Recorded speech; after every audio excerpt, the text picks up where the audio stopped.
Every single month, you hand money over to your bank. And I'm not just talking about your EMI. Or your loan interest. I'm talking about fees you don't notice. Interest you don't question. Systems designed, very deliberately, to keep money flowing from your pocket into theirs. Today, we're pulling back the curtain.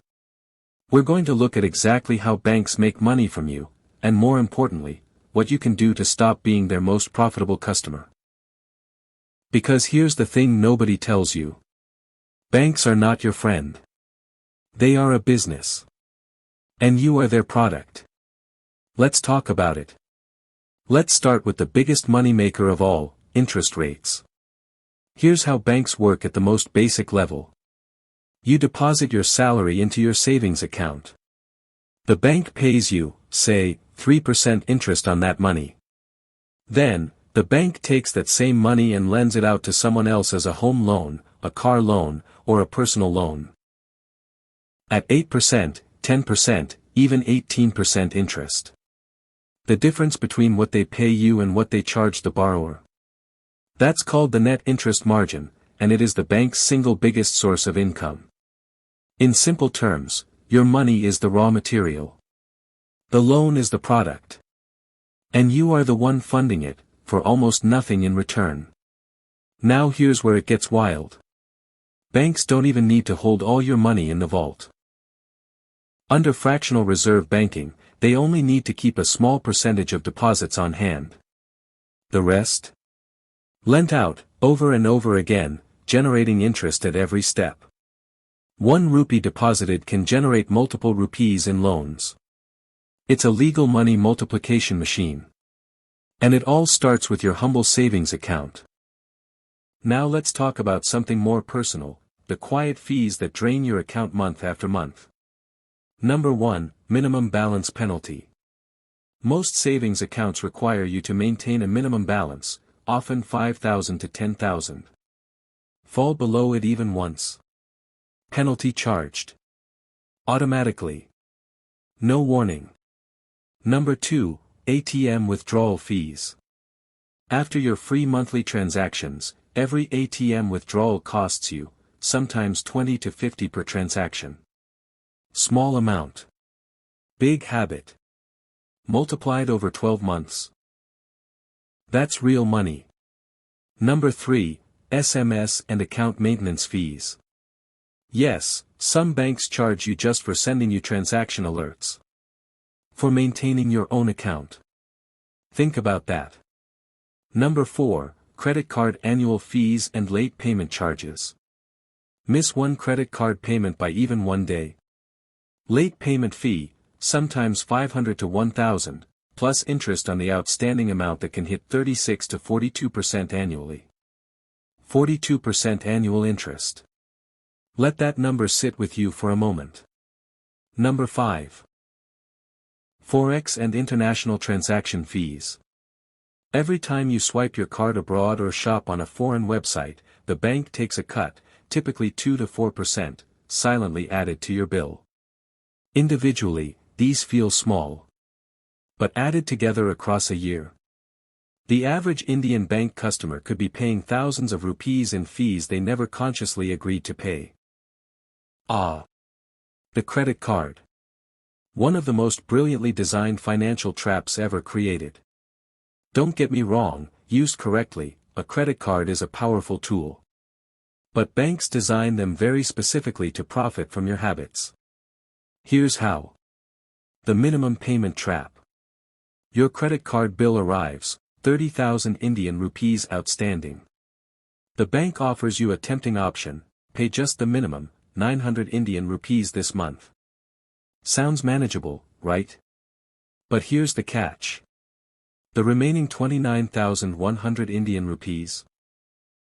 It starts accumulating interest at 3 to 3.5% per month, that's 36 to 42% per year. If you only ever pay the minimum, a 30,000 Indian rupees bill can take years to pay off, and cost you nearly double in interest. The reward points illusion. Banks love giving you reward points and cashback. Why? Because data shows that people spend more when they're earning points. You buy things you don't need to earn points you often never fully use. The bank profits from merchant fees on every transaction. Your reward points cost them a fraction of that. The credit limit increase. When your bank generously offers to increase your credit limit, that's not a reward. That's an invitation to spend more, owe more, and pay more interest. The most profitable credit card customer for a bank is someone who always carries a balance, never fully paying off their bill, but always paying the minimum. Don't be that customer. If fees are the side income, loans are the main business. Let's break down 3 of the most common loans and what they actually cost you. Home loan. You borrow 50 lakhs at 8.5% for 20 years. Your EMI is roughly 43,000 per month. Total amount paid over 20 years. Over 1.03 crore. You borrowed 50 lakhs. You paid back 1 crore. The bank made more than 53 lakhs in interest alone, just from your one home loan. Car loan. A 10 lakh car loan at 9% for 5 years. You end up paying close to 12.5 lakhs. The car also starts depreciating the moment you drive it out. Personal loan. The most dangerous of all, interest rates between 12 to 24%. Often taken impulsively for lifestyle purchases. No collateral, so the bank charges a premium for the risk. None of this means don't take loans. Sometimes you have to. But you should go in with your eyes open, knowing exactly how much you're really paying. Because banks are counting on you not doing the math. Okay, now that you're armed with the truth, let's talk about how you take back control. Because knowledge without action is just frustration. Move 1, negotiate your interest rate. Most people don't know this, but you can negotiate loan interest rates, especially if you have a good credit score, 750 plus. A 0.5% reduction on a 20-year home loan can save you dollars. Just ask. Move 2, always pay your credit card in full. Never carry a balance. If you pay your full bill every month, you pay 0 interest. You use the bank's money for free for up to 45 days. You win. Move 3, track your fees. Pull up your bank statement right now. Look for maintenance fees, SMS charges, penalty deductions. Switch to a zero-fee account if these are eating your money. Several banks and neobanks offer them. Move 4, build an emergency fund. The reason people take expensive personal loans is usually because they had no savings cushion. 3 to 6 months of expenses in a liquid fund or high-interest savings account means you'll never need to pay 18% for an emergency. Move 5, improve your CIBIL score. Your credit score determines the interest rate you're offered. A score above 750 gets you significantly better rates. Pay bills on time. Keep credit utilization below 30%. Check your score for free on apps like CIBIL, Bajaj Finserv, or BankBazaar. The bank profits most from customers who are uninformed, disorganized, and reactive. The moment you become intentional with your money, you flip the equation. Banks are not evil. They provide real, necessary services. But they are businesses, and like any business, their goal is to maximize profit. For decades, the system has been designed for people who don't ask questions. But you just ask the questions. You now understand the interest spread. The fees. The credit card trap. The true cost of loans. And the 5 moves that put the power back in your hands. Financial literacy is the great equalizer.